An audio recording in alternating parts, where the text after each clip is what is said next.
ಅಲ್ಲೊಂದು ಬ್ಯಾಚ್ ಮಾಡ್ಕೊಂತೀವಿ. ನಾವೇ ಆಪ್ ಅಲ್ಲಿ ಬುಕ್ ಮಾಡಿ ಕರ್ಸ್ಕೊಂಡು RTO ಕಚೇರಿಗಳಿಗೆ ಹಾಕ್ಸೋಣ ಅನ್ನೋ ಒಂದು ಮೈಂಡ್ ಅಲ್ಲೂ ಕೂಡ ನಾವ್ ಇದೀವಿ. ಕೆಲವೊಂದೊಂದು RTOಗಳಲ್ಲಿ ನಾವೇ ಗಾಡಿಗಳನ್ನ ಬುಕ್ ಮಾಡಿ ಕರೆಸ್ಕೊಂಡು ಅವ್ರ ಗಾಡಿಗಳನ್ನೆಲ್ಲ ಖಂಡಿತ ಸೀಸ್ ಮಾಡಿಸುವಂತ ಕೆಲಸ ಮಾಡೋಣ. ಈಗ ನಿನ್ನೆ 13ನೇ ತಾರೀಕು, ಇದೇ 6ನೇ ತಿಂಗಳು 13ನೇ ತಾರೀಕಲ್ಲಿ ನೋಡಿ, ನಿನ್ನೆ ಹೈಕೋರ್ಟ್ ಇಂದ ಆದೇಶ ಕೊಟ್ಟಿದ್ದಾರೆ.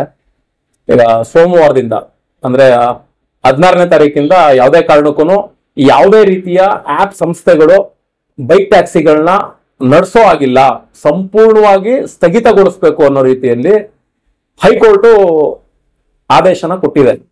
ಅದನ್ನ ಈ ಆಪ್ ಸಂಸ್ಥೆಗಳು ಪರಿಪಾಲನೆ ಮಾಡ್ತಾವ ಅಥವಾ ಹೈಕೋರ್ಟಿನ ಆದೇಶನ ಧಿಕ್ಕರಿಸಿ ಈ ಸಂಸ್ಥೆಗಳು ಮತ್ತೆ ಅವ್ರ ಸೇವೆನ ನಡೆಸ್ತವ ಅನ್ನೋದನ್ನ ನಾವು ಕೂಡ ನಿರೀಕ್ಷೆಯಿಂದ ಎದುರು ನೋಡ್ತಾ ಇದೀವಿ. ಹಂಗಾಗಿ ಹೈಕೋರ್ಟ್ ತೀರ್ಪಿಗೆ ತಲೆ ಬಾಗ್ಲೇಬೇಕು. ಕಾದ್ ನೋಡೋಣ, ಸೋಮವಾರದಲ್ಲಿ ಏನಾದ್ರು ಇವರು ಆದೇಶನ ಪರಿಪಾಲನೆ ಮಾಡದೇ ಇರ್ತಾರ ಅಥವಾ RTO ಅಧಿಕಾರಿಗಳು ಅವ್ರ ಪರಿಪಾಲನೆ ಮಾಡದೆ ಹೋದ್ರೆ ಅವ್ರ ಮೇಲೆ ಏನಾದ್ರು ಆಕ್ಷನ್ಸ್ ತಗೊಳ್ತಾರ, ಅಥವಾ ಈ ಬೈಕ್ ಟ್ಯಾಕ್ಸಿಗಳನ್ನ ಆಪ್ ಮುಖಾಂತರ ಏನ್ ಸೇವೆ ಕೊಡ್ತಾ ಇದಾರೆ RTO ಅಧಿಕಾರಿಗಳು ಆ ಬೈಕ್ ಟ್ಯಾಕ್ಸಿಗಳನ್ನ ಹಿಡಿದು ಸೀಸ್ ಮಾಡುವಂತ ಕೆಲಸ ಮಾಡ್ತಾರ. ಇದೆಲ್ಲವೂ ಕೂಡ ನಾವು ಸೋಮವಾರ ಮಂಗಳವಾರದ ಮೇಲೆ ನೋಡುವಂತ ಒಂದು ಹಂತದಲ್ಲಿ ನಾವೆಲ್ಲ ಇದೀವಿ. ಹಂಗಾಗಿ ಹೈಕೋರ್ಟ್ ಆದೇಶಕ್ಕೆ ನಾವೆಲ್ಲರೂ ಕೂಡ ಒಪ್ತೀವಿ. ಯಾಕೆಂದ್ರೆ ನಿಮ್ಗೆಲ್ಲ ಚೆನ್ನಾಗಿ ಗೊತ್ತಿದೆ, ಈ ಬೈಕ್ ಅನ್ನೋದನ್ನ ಟ್ಯಾಕ್ಸಿ ಅನ್ನೋ ರೀತಿಯಲ್ಲಿ ಪರಿವರ್ತನೆ ಮಾಡಿಕೊಂಡು ಬೈಕ್ ಟ್ಯಾಕ್ಸಿ ಅನ್ನೋ ಒಂದು ಹೆಸರನ್ನ ನಾಮಕರಣ ಮಾಡಿ ಪರ್ಮಿಟೇ ಇಲ್ಲ, ಕಾಂಟ್ರಾಕ್ಟ್ ಕ್ಯಾರೇಜ್ ಪರ್ಮಿಟ್ಗಳೇ ಇಲ್ಲದೆ ಇರುವಂತ ರೀತಿಯ ಒಂದು ವ್ಯವಸ್ಥೆನ ಸೃಷ್ಟಿ ಏನ್ ಮಾಡಿದ್ರು ಈ ಆಪ್ ಸಂಸ್ಥೆಗಳು. ಇದು ಇಲ್ಲಿಗಲ್. ಯಾಕೆಂದ್ರೆ ಪರ್ಮಿಟ್ ಇಲ್ಲ ಅಂದ್ಮೇಲೆ ಹೆಂಗೆ ಪ್ಯಾಸೆಂಜರ್ ಸೇವೆ ಕೊಡೋದಕ್ಕೂ ಖಂಡಿತ ಸಾಧ್ಯ ಇಲ್ಲ. ಹಂಗಾಗಿ ಈ ಕಡೆ ಒಂದು ಪ್ಯಾಸೆಂಜರ್ಗಳು ಅಂದ್ರೆ ಪ್ರಯಾಣಿಕರುಗಳ ಜೀವನದ ಮೇಲೂ ಕೂಡ ಇವ್ರು ಆಟ ಆಡ್ತಾ ಇದ್ರು. ಮತ್ತೆ ಈ ಆಪ್ ಸಂಸ್ಥೆಗಳಲ್ಲಿ ವಿಧಿ ಇಲ್ಲದೆ ಅವ್ರ ಹತ್ರ ಏನು ಇವರ ಬಡವರ ಅಸಹಾಯಕತೆನ ಅವ್ರು ಬಂಡವಾಳ ಮಾಡ್ಕೊಂಡಿದ್ರು, ಇವ್ರಿಗೂ ಗತಿ ಇಲ್ಲ, ವಿಧಿ ಇಲ್ಲದೆ ಆ ಆಪ್ ಸಂಸ್ಥೆಗಳಲ್ಲಿ ಅವ್ರು ಹೇಳಿದ್ದೆ ಕರೆಕ್ಟ್ ಏನೋ, ಆಪ್ ಸಂಸ್ಥೆ ಅವ್ರು ಹೇಳ್ತಿರೋದೇ ಕರೆಕ್ಟ್ ಏನೋ ಅನ್ನೋ ರೀತಿಯಲ್ಲಿ, ಯಾಕಂದ್ರೆ ಇವ್ರು ದುಡ್ಬೇಗ ಅನುಕೂಲ ಆಗ್ತಿತ್ತಲ್ಲ, ಹಂಗಾಗ ವೈಟ್ ಬೋರ್ಡ್ಗಳನ್ನೆಲ್ಲ ತಗೊಂಡೋಗಿ ಪ್ರಯಾಣಿಕರುಗಳು ಸೇವೆ ಕೊಡ್ತಾ ಇದ್ರು. ಆದ್ರೆ ನಾವು ಎಷ್ಟೋ ಬಾರಿ ಹೇಳ್ತಾ ಇದ್ದೇವೆ ನೋಡಿ, ಪ್ರಯಾಣಿಕರು ಸೇವೆ ಕೊಡಬೇಡಿ, ಅದರಿಂದ ಏನಾದ್ರೂ ಬಿದ್ದು ಪ್ರಾಣ ಕಳ್ಕೊಂಡ್ರೆ ಅವ್ರಿಗೆ ನಿಮ್ಮ ವೆಹಿಕಲ್ ಇನ್ಶೂರೆನ್ಸ್ಗಳು ಕ್ಲೈಮ್ ಆಗೋದಿಲ್ಲ. ಯಾಕಂದ್ರೆ ವೈಟ್ ಬೋರ್ಡ್ ಅನ್ನೋದು ನಿಮ್ ಸ್ವಂತ ಬಳಕೆಗೆ ಬಳಸುವಂತದ್ದು, ಅದು ನಿಮ್ ಸ್ವಂತ ಬಳಕೆಗೆ ಬಳಸಬೇಕು. ನೀವು ಹಂಗು ನಾವು ಬೈಕಲ್ಲೇ ಹಣ ಸಂಪಾದನೆ ಮಾಡ್ಬೇಕು, ನಮಗೆ ಆಟೋ ತಗೊಳೋದಕ್ಕೆ ದುಡ್ಡಿಲ್ಲ, ಕ್ಯಾಬ್ ತಗೊಳೋಕ್ ದುಡ್ಡಿಲ್ಲ, ಟ್ರಾನ್ಸ್ಪೋರ್ಟ್ ಲೈನ್ ಬರೋದಕ್ಕೆ ಆಗ್ತಾ ಇಲ್ಲ, ನಾವು ಬೈಕಲ್ಲೇ ನಾವು ದುಡಿಬೇಕು ಅನ್ನೋ ತರ ಮನಸ್ಥಿತಿ ಇತ್ತು ಅಂದ್ರೆ ಮಾಡಿ. ಕೊರಿಯರ್ ಸೇವೆ ಇದೆ, ಫುಡ್ ಡೆಲಿವರಿಗಳಿದಾವೆ, ಮೆಡಿಸಿನ್ ಡೆಲಿವರಿಗಳಿದಾವೆ, ಈ ರೀತಿಲಿ ಮಾಡಿ. ನಾವೇನ್ ಬೇಡ ಅಂತ ಹೇಳ್ತಿಲ್ಲ. ಪ್ಯಾಸೆಂಜರ್ ಸೇವೆ ಮಾಡ್ಬೇಕು ಅಂದ್ರೆ ಅದಕ್ಕೆ ಲೈಸೆನ್ಸ್ ಇರಬೇಕು, ಅದರಲ್ಲೂ ಎಸ್ಪೆಷಲಿ ಪರ್ಮಿಟ್ ಇರಬೇಕು, ಕಮರ್ಷಿಯಲ್ ವೆಹಿಕಲ್ ಆಗಿರ್ಬೇಕು. ಕಾಂಟ್ರಾಕ್ಟ್ ಕ್ಯಾರೇಜ್ ಪರ್ಮಿಟ್ ಅಂದ್ರೆ ಹೆಂಗ್ ಪ್ರಯಾಣಿಕರು ಸೇವೆ ಕೊಡಕ್ ಸಾಧ್ಯ? ಇದು ಮುಖ್ಯವಾಗಿರುವಂತದ್ದು. ಅದನ್ನ ಎಷ್ಟು ಜನರು ಕೂಡ ಈ ಬೈಕ್ ರೈಡರ್ ಗಳಿಗೆ ಅರ್ಥನೇ ಆಗ್ತಾ ಇರ್ಲಿಲ್ಲ. ಈ ಕೋರ್ಟ್ ಏನ್ ಮಾಡ್ಬಿಡ್ತು, ಮಿಡಲ್ ಅಲ್ಲಿ ಒಂದು ಟೈಮ್ ಕೊಟ್ಬಿಡ್ತು. ಆ ಟೈಮ್ ಕೊಟ್ಟಾಗ ನಮಗೂ ಅಷ್ಟೇ ಬೇಸರ ಆಯ್ತು, ಯಾಕೆ ಜಡ್ಜ್ಮೆಂಟ್ ಈ ತರ ಬರ್ತಾ ಇದೆಯಲ್ಲ. ಈ ವೈಟ್ ಬೋರ್ಡ್ ಅಲ್ಲಿ ಇವರು ಪ್ರಯಾಣಿಕರುಗಳು ಸೇವೆ ಕೊಟ್ರೆ ಇನ್ಶೂರೆನ್ಸ್ ಹೆಂಗ್ ಕ್ಲೈಮ್ ಆಗ್ತದೆ, ನ್ಯಾಯಾಧೀಶರು ಯಾಕೆ ಈ ತರ ಮಾಡ್ತಾ ಇದಾರಲ್ಲ ಅನ್ನೋ ಒಂದು ಬೇಸರನು ಕೂಡ ಹಿಂದೆ ಕೊಟ್ಟಂತ ತೀರ್ಪಲ್ಲಿ ಬೇಸರ ಇತ್ತು. ಆದ್ರೆ ಈಗ ನಿನ್ನೆ ಕೊಟ್ರಲ್ಲ 13ನೇ ತಾರೀಕಲ್ಲಿ ಸಂಪೂರ್ಣವಾಗಿ ಸ್ಥಗಿತಗೊಳ್ಬೇಕು 16ನೇ ತಾರೀಕಿಂದ ಅಂತೇಳಿ. ನೋಡೋಣ, ಹೈಕೋರ್ಟ್ ಆದೇಶನು ಗಾಳಿಗೆ ತೂರ್ತಾರ ಏನು ಅಂತ ಕಾದ್ ನೋಡ್ಬೇಕಾಗ್ತದೆ. ಹಾಗೆ ಎಲ್ಲೋ ಒಂದ್ ಕಡೆ ನಮ್ಗೆ ನಿನ್ನೆಯಿಂದ ಒಂದು ಅನುಮಾನನೂ ಕೂಡ ಮೂಡ್ತಾ ಇದೆ ಹೈಕೋರ್ಟ್ ಆದೇಶ ಬಂದ್ಮೇಲೆ. ಯಾಕೆಂದ್ರೆ ಹೈಕೋರ್ಟ್ ಅಲ್ಲಿ ವಾದ ಮಂಡಿಸ್ತಿರುವಂತ ಲಾಯರ್ ಹೇಳ್ತಾರೆ, ಸರ್ಕಾರ ಇದಕ್ಕೆ ಯಾವುದೇ ಕಾರಣಕ್ಕೂ ರೂಪುರೇಷೆಗಳನ್ನ ರೆಡಿ ಮಾಡಿ ಕೊಡ್ತಿಲ್ಲ, ಇದಕ್ಕೆ ಒಂದು ಆಲ್ಟರ್ನೇಟ್ ಬೈಕ್ ಅಲ್ಲಿ ಪ್ರಯಾಣಿಕರು ಸೇವೆ ಮಾಡುವಂತ ರೀತಿಯಲ್ಲಿ ಏನೋ ಒಂದು ವ್ಯವಸ್ಥೆಗಳನ್ನ ರೂಪಿಸ್ಕೊಡ್ತಾ ಇಲ್ಲ. ಹಂಗಾಗಿ ಇದು ಸರ್ಕಾರ ಇದ್ರ ಬಗ್ಗೆ ಫೋಕಸ್ ಮಾಡೋದಿಲ್ಲ ಅನ್ನೋ ರೀತಿಯಲ್ಲಿ ಏನು ಲಾಯರ್ ಹೇಳಿದ್ದಾರೆ. ಅದು ನಿನ್ನೆ ತೀರ್ಪನ್ನ ನೋಡಿದ್ಮೇಲೆ ಮೇ ಬಿ ಇನ್ನೂ ಇವತ್ತು ನಾಳೆ ಎಲ್ಲ ಟೈಮ್ ಇದೆ. ಏನಾದ್ರೂ ಆಪ್ ಸಂಸ್ಥೆಗಳು ಮಂತ್ರಿಗಳನ್ನ, ಉಪಮುಖ್ಯಮಂತ್ರಿಗಳನ್ನ ಅಪ್ರೋಚ್ ಮಾಡ್ಬೋದಾ, ಸರ್ಕಾರದ ಲೆವೆಲ್ ಅಲ್ಲಿ ಏನಾದ್ರೂ ಪ್ರೋಸೆಸ್ ಮಾಡ್ಬೋದಾ? ಯಾಕೆ ಅಂದ್ರೆ ಇನ್ನು ಹೈಕೋರ್ಟ್ ಹೇಳಿದೆಯಲ್ಲ 24ನೇ ತಾರೀಕುವರೆಗೂ ಅಂತ ಒಂದು ಹಿಯರಿಂಗ್ ಡೇಟ್ ಕೊಟ್ಬಿಟ್ಟಿದೆ. ಆ ಹಿಯರಿಂಗ್ ಡೇಟ್ 24ನೇ ತಾರೀಕು ಒಳಗಡೆ ಏನ್ ಬೇಕಾದ್ರೂ ಆಗುವಂತ ಚಾನ್ಸಸ್ಗಳು ಇರ್ಬೋದೇನೋ ಅಂತ ನಾವು ಅನ್ಕೊಂತಾ ಇದೀವಿ. ಯಾಕೆ ಅಂದ್ರೆ ನಿಮ್ಗೆ ಚೆನ್ನಾಗಿ ಗೊತ್ತಿದೆ, ನಮ್ ಸರ್ಕಾರ ಹಣದ ಮೊರೆ ಹೋಗ್ಬಿಟ್ಟಿದೆ. ಜನ ತೆರಿಗೆ ಕಟ್ಟಿ ನಾವು ಜನಕ್ಕೆ ಫ್ರೀಯಾಗಿ ಹಣ ಹಂಚ್ಬೇಕು ಅಂತ ಸರ್ಕಾರ ಕೂತಿದೆ. ಅಂತದ್ರಲ್ಲಿ ಇದನ್ನೇ ಅಡ್ವಾಂಟೇಜ್ ಆಗಿ ತಗೊಂಡು ಆಪ್ ಸಂಸ್ಥೆಗಳು ಮಂತ್ರಿಗಳನ್ನ ಬುಟ್ಟಿಗೆ ಹಾಕೊಳ್ಳೋ ಅಂದ್ರು ಹಾಕೊಂಬೋದೇನೋ, ಹೇಳಕ್ ಬರಲ್ಲ. ಹಂಗಾಗಿ ನಾವು ಸಾರಿಗೆ ಸಚಿವರ ಮೇಲೆ ಒಂದ್ ಕಣ್ಣಿಡ್ಬೇಕಾಗಿದೆ. ಮತ್ತೆ ನಮ್ಮ DCM ಮೇಲೆ ಮುಖ್ಯವಾಗಿ, ಯಾಕೆ ಅಂದ್ರೆ ಬೆಂಗಳೂರು ಉಸ್ತುವಾರಿ ಸಚಿವರು ಇತ್ತೀಚೆಗೆ ರೀಸೆಂಟ್ಲಿ ಭಾವೇಶ್ ಅಗರ್ವಾಲ್ ಬೇರೆ ಹೋಗಿ ಉಪಮುಖ್ಯಮಂತ್ರಿಗಳನ್ನ ಭೇಟಿ ಮಾಡ್ಬಿಟ್ಟಿದ್ರು, ಏನೋ ಗಿಫ್ಟ್ ಬೇರೆ ಏನೋ ಕೊಟ್ಟಿದ್ದಾರೆ. ಯಾಕೆಂದ್ರೆ ಬಾಂಧವ್ಯ ಚೆನ್ನಾಗಿದೆಯಲ್ಲ, ಏನಾದ್ರೂ ಬದಲಾವಣೆ ಆದ್ರೂ ಆಗ್ಬೋದು ಅಂತ ನೋಡ್ತಾ ಇದೀವಿ. ಇನ್ನೊಂದು ಇಯರಿಂಗ್ ಅಲ್ಲಿ ಏನಾದ್ರು ಮತ್ತೆ ಸರ್ಕಾರ ಅದಕ್ಕೇನೋ ಒಂದು ರೂಪುರೇಷೆ ರೆಡಿ ಮಾಡಿ ಕೊಟ್ಬಿಟ್ಟಿದೆ ಅನ್ನೋ ರೀತಿಲಿ ಏನಾದ್ರು ಒಂದು ಸ್ಟೇಟ್ಮೆಂಟ್ ಬಂದ್ಬಿಡ್ತು ಅಂದ್ರೂ ಇಷ್ಟೆಲ್ಲ ಪ್ರಯತ್ನ ಪಟ್ಟಿದ್ದು ಒಳ್ಳೆ ಹುಣಸೆಂಟ್ ಏದಂಗ್ ಆಗುತ್ತೆ ಅನ್ನೋ ತರ ಅನ್ನಿಸ್ತಾ ಇದೆ. ಆದ್ರೆ 24ನೇ ತಾರೀಕುವರೆಗೂ ನಾವು ಏನು ಹೇಳಕ್ ಆಗಲ್ಲ. ಆದ್ರೆ 16ನೇ ತಾರೀಕಿಂದ ಅಂತೂ ಮಸ್ಟ್ ಅಂಡ್ ಶುಡ್ ಎಲ್ಲಾ ಬೈಕ್ಗಳು ನಿಲ್ಬೇಕು, ಎಲ್ಲಾ ಆಪ್ ಅಲ್ಲೂ ಕೂಡ ನಿಲ್ಬೇಕು ಅಂತ ನೋಡ್ತಾ ಇದೀವಿ. 16ನೇ ತಾರೀಕು ಮೇಲೆ RTO ಅಧಿಕಾರಿಗಳ ಕಾರ್ಯಾಚರಣೆ ಹೆಂಗಿರುತ್ತೆ, 24ನೇ ತಾರೀಕು ಒಳಗಡೆವರೆಗೂ ಏನ್ ನಡೆಸ್ತಾರೆ, 24ನೇ ತಾರೀಕು ಮೇಲೆ ಹೈಕೋರ್ಟ್ ಏನ್ ಬರುತ್ತೋ ಅದ್ರ ಮೇಲೆ ಏನ್ ನೋಡಬಹುದು ನಾವು. ಆದ್ರೆ ಅದ್ರ ಒಳಗಡೆ ಏನೆಲ್ಲ ಆಕ್ಟಿವಿಟೀಸ್ ಗಳು ನಡೀತದೆ, ಅಧಿಕಾರಿಗಳು ಏನು ಮಾಡದೆ ಕೈ ಚಲ್ ಕೂತ್ಕೊಂತಾರ, ಅಥವಾ ಅಧಿಕಾರಿಗಳು ಕೂಡ ಈ ಆಪ್ ಸಂಸ್ಥೆಗಳಿಗೆ ಅಡಿಕ್ಟ್ ಅಂದ್ರೆ ಮಾರೋಗಿದಾರ, ಅಥವಾ ಏನಾದ್ರೂ ಮಂತ್ರಿಗಳು ಬೇರೆ ಬೇರೆ ಮಂತ್ರಿಗಳು ಇದಾರೆ. ನನಗೆ ಗೊತ್ತಿದೆ ಕೆಲವೊಂದು ಆಪ್ ಸಂಸ್ಥೆಗಳಿಗೆ ಕೆಲವೊಂದು ಮಂತ್ರಿಗಳ ಹಸ್ತಕ್ಷೇಪ ತುಂಬಾ ಚೆನ್ನಾಗಿದೆ. ಅವ್ರುಗಳು ಏನಾದ್ರು ಅಧಿಕಾರಿಗಳನ್ನ ಅವನ್ನೆಲ್ಲ ಟಚ್ ಮಾಡಕ್ ಹೋಗ್ಬೇಡಿ, ನಾವುಗಳು ಅದ್ರಲ್ಲಿ ಶೇರ್ ಹಾಕಿದೀವಿ, ನೀವುಗಳು ಕೂಡ ಯಾರಾದ್ರೂ ಹಾಕಿರ್ಬೋದಲ್ರಯ್ಯ, ಎಲ್ಲ ಮುಟ್ಬೇಡ್ರಯ್ಯ ಅಂತ ಏನಾದ್ರು ಹೇಳ್ಬೋದೇನೋ ಅಂತಾನು ಕೂಡ ಎಲ್ಲಾ ತರ ನಾನಾ ತರ ಆಲೋಚನೆಗಳಲ್ಲಿ ನಾವ್ ಇದೀವಿ. ಯಾಕೆಂದ್ರೆ ನಡೀತಾರ ವಿದ್ಯಮಾನ ಅದೇನೆ. ಹಂಗಾಗಿ ಹೈಕೋರ್ಟ್ ಆದೇಶನ ನಾವು ಒಪ್ತಾ ಇದೀವಿ, ನೋಡೋಣ, ಪ್ರಯತ್ನ ಪಡೋಣ.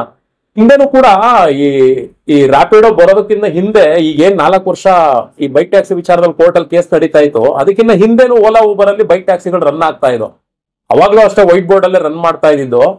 ಆಗ ಕಾರ್ಯಾಚರಣೆಗಳನ್ನ ಮಾಡಿ ಆ ಬೈಕ್ ಟ್ಯಾಕ್ಸಿಗಳನ್ನ ಏನ್ ರನ್ ಮಾಡ್ತಿದ್ರು ಆ ಬೈಕ್ಗಳನ್ನೆಲ್ಲ ಹಿಡಿದು, ಆಗ ಮಾನ್ಯ ಇಕ್ಕೇರಿ ಸಾಹೇಬ್ರಿದ್ರು, ಟ್ರಾನ್ಸ್ಪೋರ್ಟ್ ಕಮಿಷನರ್ ಆಗಿ ಇಕ್ಕೇರಿ ಸಾಹೇಬ್ರಿದ್ರು, ಓಲಾ ಲೈಸೆನ್ಸ್ ಅನ್ನೇ 6 ತಿಂಗಳು ಸಸ್ಪೆಂಡ್ ಮಾಡಿದ್ರು. ಆಗ ಸಮ್ಮಿಶ್ರ ಸರ್ಕಾರ ಇತ್ತು, CM ನಮ್ಮ ಕುಮಾರಸ್ವಾಮಿ ಅವರಾಗಿದ್ರು. ಆಗ ರಾತ್ರೋರಾತ್ರಿ 6 ತಿಂಗಳು ಲೈಸೆನ್ಸ್ ಕ್ಯಾನ್ಸಲ್ ಮಾಡಿರುವಂತದನ್ನ ರಾತ್ರೋರಾತ್ರಿ ಏನೇನೋ ನಡೆದೋಗಿ ಬೆಳಗ್ಗೆ ಬರೀ 25,000 ರೂಪಾಯಿ ಫೈನ್ ಹಾಕಿ ಮತ್ತೆ ಲೈಸೆನ್ಸ್ ನ ಕೊಡುವಂತ ಕೆಲಸನೂ ಕೂಡ ಆಗಿತ್ತು ಅಂತ ಅವಾಗ ಸ್ಟೇಟ್ಮೆಂಟ್ ಗಳೆಲ್ಲ ಬಂದು, ಆಗ ಅಧಿಕಾರಿಗೂ ಅಷ್ಟೇ ಪಾಪ ಕಿರುಕುಳಗಳು ಕೊಟ್ಬಿಟ್ರು. ಹಾಗಾಗಿ ಎಲ್ಲಾ ತರನು ಅನುಭವಗಳು ನಮ್ಗೆ ಈ ಹೋರಾಟಗಳಲ್ಲಿ ಆಗೋಗಿರೋದ್ರಿಂದ ಮೇ ಬಿ ನನ್ನ ಪ್ರಕಾರ ಏನಾದ್ರು ರನ್ ಮಾಡಿದ್ರೆ ಪರ್ಮನೆಂಟ್ಲಿ RTO ಅಧಿಕಾರಿಗಳು ಈ ಆಪ್ ಸಂಸ್ಥೆಗಳನ್ನ ಸೀಲ್ ಹೊಡಿಬಹುದು. ಸರ್ಕಾರದ ಸೀಲ್ಗಳನ್ನ ಅವರ ಕಚೇರಿಗಳು ಹೊಡೆದು ಸೈಬರ್ ಮುಖಾಂತರ ಆ ಸರ್ವರ್ಗಳು ರನ್ನೇ ಆಗದೆ ಇರುವಂತ ರೀತಿಲಿ ಏನಾದ್ರು ಆಪ್ಗಳನ್ನ ನಿಷ್ಕ್ರಿಯಗೊಳಿಸುವಂತ ಕೆಲಸ ಮಾಡಿದ್ರು ಮಾಡ್ಬೋದು ಅಂತ ನಾನು ಅನ್ಕೊಂಡಿದೀನಿ. ಅಂತ ಗಂಡದ ಅಧಿಕಾರಿಗಳು ಯಾರು ಇಲ್ಲ ನಮ್ಮ ಕರ್ನಾಟಕದಲ್ಲಿ. ನೋಡ್ಬೇಕು, ಇಕ್ಕೇರಿ ಸಾಹೇಬ್ರ ತರ ಗಂಡದ ಅಧಿಕಾರಿಗಳು ಇದ್ರೆ ಏನಾದ್ರು ಮಾಡ್ಬೋದು. ಈಗಿರೋ ಆಯುಕ್ತರು ಆತರ ಮಾಡ್ತಾರೋ ಏನೋ ಅದು ನಮಗೂ ಗೊತ್ತಿಲ್ಲ. ಒಂದ್ ವೇಳೆ ರೈಡರ್ಸ್ ಮಂಡೆಯಿಂದ ಏನಾದ್ರು ಬೈಕ್ ಟ್ಯಾಕ್ಸಿ ಮಾಡಿದ್ರೆ ನಿಮ್ಮ ಸಂಘಟನೆಗಳಿಂದ ಇಲ್ಲ ಆಟೋ ಸಂಘಟನೆಗಳಿಂದ ಅಡ್ಡೆ ಹಾಕ್ಬಿಟ್ಟು ಏನಾದ್ರು RTO ಅಧಿಕಾರಿಗಳಿಗೆ ಒಪ್ಪಿಸುವಂತ ಕೆಲಸ ನೀವು ಮಾಡ್ತೀರಾ? ಸರ್, ನಮ್ಗೆ ಸರ್ಕಾರದಿಂದ ಸಂಬಳ ಕೊಡ್ತಿದ್ರೆ ಸರ್ಕಾರಕ್ಕೆ ಅಂದ್ರೆ ಸಂಘಟನೆಗೆ ಇಲ್ಲ ನಮ್ಗೆ ಇಲ್ಲ ಸರ್ಕಾರದಿಂದ ಏನಾದ್ರು ಅನುದಾನಗಳು ಸಂಘಟನೆ ಕೊಡ್ತಿದ್ರೆ ನಾವು ಕೆಲಸ ಕಾರ್ಯ ಎಲ್ಲ ಬಿಟ್ಟು ನಿಂತ್ಕೊಳ್ಬಹುದು, ಇಲ್ಲ ಅಂತ ಹೇಳಲ್ಲ. ಸರ್ಕಾರ ನಮ್ಗೇನು ದುಡ್ಡು ಕೊಡಲ್ಲ.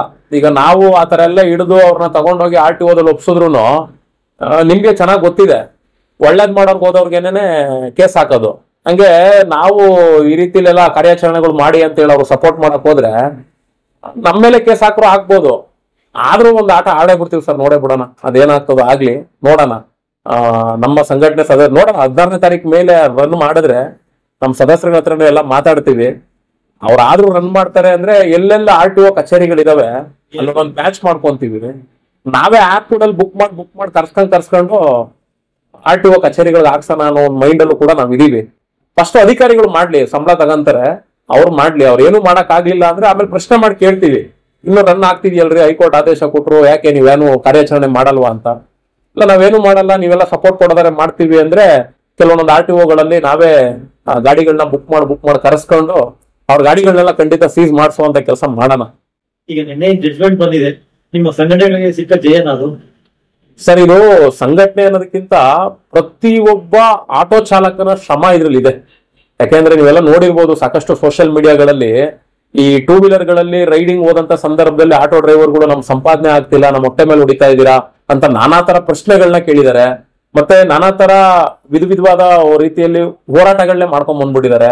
ಮತ್ತೆ ಕೆಲವರೆಲ್ಲ ರಸ್ತೆಗಳಲ್ಲಿ ಕೆಲವೊಂದು ಇನ್ಸಿಡೆಂಟ್ಗಳೆಲ್ಲ ಆಗಿ ಕೇಸಸ್ಗಳೆಲ್ಲ ಆಗಿದಾವೆ. ಇಲ್ಲಿ ಸಂಘಟನೆ ಹೌದು, ಪ್ರಾರಂಭದಲ್ಲಿ ಬೈಕ್ ಟ್ಯಾಕ್ಸಿ ಅಂತ ಹೇಳಿ ಇವಾಗಲ್ಲ, ಓಲಾ ಊಬರ್ ಬಂದಾಗ್ಲೇ ನಾವು ಧ್ವನಿ ಎತ್ತಿ ಅಡಗಿಸಿದ್ದು. ಆದ್ರೆ ರ್ಯಾಪಿಡೋ ಅಂತ ಮತ್ತೆ ಬಂದಾಗ ಅವಾಗ್ಲೂ ಕೂಡ ಧ್ವನಿ ಎತ್ತಿ ಸಾಕಷ್ಟು ಪ್ರಯತ್ನ ಪಟ್ಟು. ಆದ್ರೆ ನಮ್ಮೆಲ್ರಿಗಿಂತ ಸಂಘಟನೆಗಳಿಗಿಂತ ಅತಿ ಹೆಚ್ಚಾಗಿ ಕೆಲಸ ಮಾಡಿದವರು ಚಾಲಕರುಗಳೇ. ಹಂಗಾಗಿ ಇದ್ರಲ್ಲಿ ಏನಾದ್ರೂ ಗೆಲುವು ಬಂತು ಅಂದ್ರೆ ಖಂಡಿತ ಇದು ಆಟೋ ಚಾಲಕರುಗಳ ಗೆಲುವು ಅನ್ನೋದ್ರಲ್ಲಿ ಎರಡು ಮಾತಿಲ್ಲ ಸರ್. ಫೈನಲ್ ಆಗಿ ಏನ್ ಹೇಳ್ತೀರಿ ಸರ್?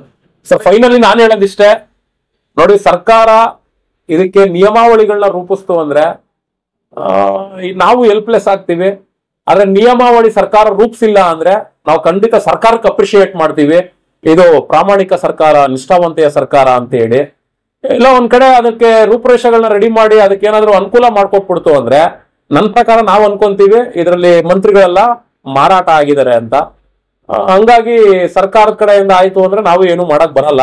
ಒಂದ್ ವೇಳೆ ಸರ್ಕಾರ ಇವಾಗ ಏನ್ ನಿಲುವಲ್ಲಿದೆ ಅದೇ ನಿಲುವಲ್ಲೇ ಇದ್ಬಿಡ್ತು, ಹೈಕೋರ್ಟ್ ಇಂದ 24ನೇ ತಾರೀಕು ಬರುವಂತ ತೀರ್ಮಾನದಲ್ಲಿ ಸಂಪೂರ್ಣ ರದ್ದು ಅನ್ನೋ ರೀತಿಲಿ ಏನಾದ್ರು ಹೇಳ್ತು ಅಂದ್ರೆ ಇದ್ರಲ್ಲಿ ಖಂಡಿತ ಖುಷಿ ಪಡ್ಬೇಕು, ಅಪ್ರಿಶಿಯೇಟ್ ಪಡ್ಬೇಕು. ಮತ್ತೆ ನಾವ್ ಎಲ್ಲ ಆಟೋ ಚಾಲಕರು ವಿನಂತಿ ಮಾಡಿ ಕೇಳ್ಕೊಳ್ಳೋದು ಇಷ್ಟೇ, ಈ ಆಪ್ ಸಂಸ್ಥೆಗಳು ಯಾಕೆ ಈ ಬೈಕ್ ಟ್ಯಾಕ್ಸಿನ ತಂದೋ, ಆಟೋದವರು ಕರೆದ ಕಡೆ ಬರಲ್ಲ, ಆಟೋದವರು ಮೀಟರ್ ಹಾಕಲ್ಲ, ಈ ಎರಡು ಸಬ್ಜೆಕ್ಟ್ ಅನ್ನ ಆಧರಿಸಿ ಈ ಆಪ್ ಸಂಸ್ಥೆಗಳು ಈ ಬೈಕ್ ಟ್ಯಾಕ್ಸಿಗಳನ್ನ ಈ ಮಟ್ಟಕ್ಕೆ ತಂದು ನಿಲ್ಲಿಸಿದ್ರು. ಆದ್ರೆ ಆಟೋಗಳು ಮೀಟರ್ ಆಗದೆ ಇರುವಂತ ರೀತಿಲಿ ಮಾಡಿರೋದೇ ಈ ಆಪ್ ಸಂಸ್ಥೆಗಳು. ಯಾಕೆಂದ್ರೆ ಆಟೋ ಚಾಲಕರುಗಳು ನೀವು ಮೀಟರ್ ಅಲ್ಲೇ ಸರ್ವಿಸ್ ಕೊಡ್ಬೇಕು, ಜಸ್ಟ್ ಬರೀ ನೀವು ನಮ್ಮ ಆಪ್ ಅನ್ನು ಮಾತ್ರ ಬಳಸ್ಕೊಬೇಕು ಅಂದಿದ್ರೆ ಖಂಡಿತ ಆಟೋ ಚಾಲಕರೆಲ್ಲ ಮೀಟರ್ ಹಾಕಿರೋರು. ಆದ್ರೆ ಮೀಟರ್ನ ಮೂಲೆ ಗುಂಪು ಮಾಡಿ ಈ ಆಪ್ ಸಂಸ್ಥೆಗಳು ಪಾಪ ಕಸ್ಟಮರ್ಗಳು ಬುಕ್ ಮಾಡಕ್ ಹೋದ್ರೆ ನೋಡಿ, ರೀಸೆಂಟ್ಲಿ ಪ್ರಹ್ಲಾದ್ ಜೋಶಿ ಅವರು ಊಬರ್ ಸಂಸ್ಥೆಗೆ ನೋಟಿಸ್ ಕೊಟ್ಟಿದ್ರು, ಪ್ರಯಾಣಿಕರುಗಳು ಬುಕ್ ಮಾಡುವಂತ ಸಂದರ್ಭದಲ್ಲಿ ಟಿಪ್ಸ್ ಕೊಡಬೇಕು 30 ರೂಪಾಯಿ 40 ರೂಪಾಯಿ ಅಂತ. ಇವತ್ತು ಮೀಟರ್ ರನ್ ಮಾಡುವಂತ ಪ್ರವೃತ್ತಿ ಆಪ್ ಸಂಸ್ಥೆಗಳಲ್ಲಿ ಬಂದ್ಬಿಟ್ಟಿದ್ರೆ ಇವತ್ತು ಬೈಕ್ ಟ್ಯಾಕ್ಸಿ ಬರ್ತಾನೆ ಇರಲಿಲ್ಲ. ಪ್ರತಿಯೊಬ್ಬ ಆಟೋ ಚಾಲಕನು ಕೂಡ ಮೀಟರ್ ಹಾಕೊಂಡೆ ಅರ್ನಿಂಗ್ ಮಾಡ್ತಿದ್ದ. ಆದ್ರೆ ಮೀಟರ್ಗಳನ್ನ ಮೂಲೆ ಗುಂಪು ಮಾಡ್ಬಿಟ್ಟು ಈ ಆಪ್ ಅಲ್ಲಿ ದುಡ್ಡು ಬರುವಂತ ರೀತಿಲಿ, ಆಪ್ ಅಲ್ಲಿ ಕಸ್ಟಮರ್ಗಳು ಹಣ ಕೊಡುವಂತ ರೀತಿಲಿ ಏನ್ ಮಾಡಿದ್ರಲ್ಲ, ಈ ಒಂದು ಬೆಳವಣಿಗೆನ ಅಡಿಟ್ ಮಾಡಿಸ್ಬಿಟ್ಟಿದ್ದಾರೆ. ಕಸ್ಟಮರ್ ಅಲ್ಲೂ ಅಡಿಟ್ ಮಾಡಿಸಿದ್ದಾರೆ, ಡ್ರೈವರ್ಸ್ ಗಳಲ್ಲೂ ಅಡಿಟ್ ಮಾಡಿಸ್ಬಿಟ್ಟಿದ್ದಾರೆ. ಈ ಎರಡೂ ಕಡೆ ಅಡಿಟ್ ಆಗಿರೋದ್ರಿಂದ ಪ್ರಯಾಣಿಕರುಗಳು ಕೂಡ ಅಷ್ಟೇನೆ, ಅವನು 50 ರೂಪಾಯಿ ಎಕ್ಸ್ಟ್ರಾ ಟಿಪ್ಸ್ ಕೇಳಿದ್ರು ಕೊಡಕ್ ರೆಡಿ ಇದ್ದಾರೆ. ಇವತ್ತು ಪ್ರಹ್ಲಾದ್ ಜೋಶಿ ಅವರೆಲ್ಲ, ನರೇಂದ್ರ ಮೋದಿ ಅವ್ರು ಹೇಳಿದ್ರು ಕೂಡ, ಸಿದ್ದರಾಮಯ್ಯ ಅವ್ರು ಹೇಳಿದ್ರು ಕೂಡ ಈ ಆಪ್ ಸಂಸ್ಥೆಗಳು ಇವ್ರ ಹತ್ರ ಟಿಪ್ಸ್ ಕೇಳೋದನ್ನಂತೂ ಬಿಡಲ್ಲ. ಮತ್ತೆ ಆಟೋ ಚಾಲಕರುಗಳು ಕೂಡ ಅಷ್ಟೇ, ಮೀಟರ್ ಹಾಕುವಂತದನ್ನೇ ಮರ್ತ್ಬಿಟ್ಟಿದ್ದಾರೆ. ನಮ್ಗೆ ಇದ್ರಲ್ಲಿ ಎಕ್ಸ್ಟ್ರಾ ಕೊಡ್ತಾರೆ, ಆಪ್ ಸಂಸ್ಥೆಯವರು ಎಕ್ಸ್ಟ್ರಾ ಕೊಡ್ತಾರೆ, ನಮಗೆ ಮೀಟರ್ ಬೇಡ ಅಂತ ಹೇಳಿ ಮೀಟರ್ಗಳನ್ನ ಮೂಲೆ ಗುಂಪು ಮಾಡ್ಬಿಟ್ಟಿದ್ದಾರೆ. ನಿಜಕ್ಕೂ ನಮ್ ಬೆಂಗಳೂರು DC ಅವ್ರಿಗೆ ನಾಚಿಕೆ ಆಗ್ಬೇಕು. ಯಾಕೆಂದ್ರೆ ಮೀಟರ್ಗಳನ್ನ ಕೊಟ್ಬಿಟ್ಟು ಮೀಟರ್ ಪ್ರಯಾಣಿಕರುಗಳು ಸೇವೆ ಕೊಡ್ತಿಲ್ವಲ್ಲ, ಇಂತ ಆಟಗಳ ಲೈಸೆನ್ಸ್ಗಳನ್ನ ರದ್ದು ಮಾಡ್ಬೇಕು, ಪರ್ಮಿಟ್ಗಳನ್ನ ಕ್ಯಾನ್ಸಲ್ ಮಾಡ್ಬೇಕು ಅನ್ನೋ ರೀತಿಲಿ ಯಾವ್ದೋ ಸ್ಟ್ಯಾಂಡ್ ನಿಲುವುಗಳನ್ನ ತಗೊಂತ ಇಲ್ಲ DC. ಏನೋ ನಿಮ್ಗೆ ತೋಚಿದ್ ನೀವು ಮಾಡ್ಕೊ ಹೋಗ್ರಾಯ ಅನ್ನೋ ತರ ಬಿಟ್ಬಿಟ್ಟವ್ರೆ.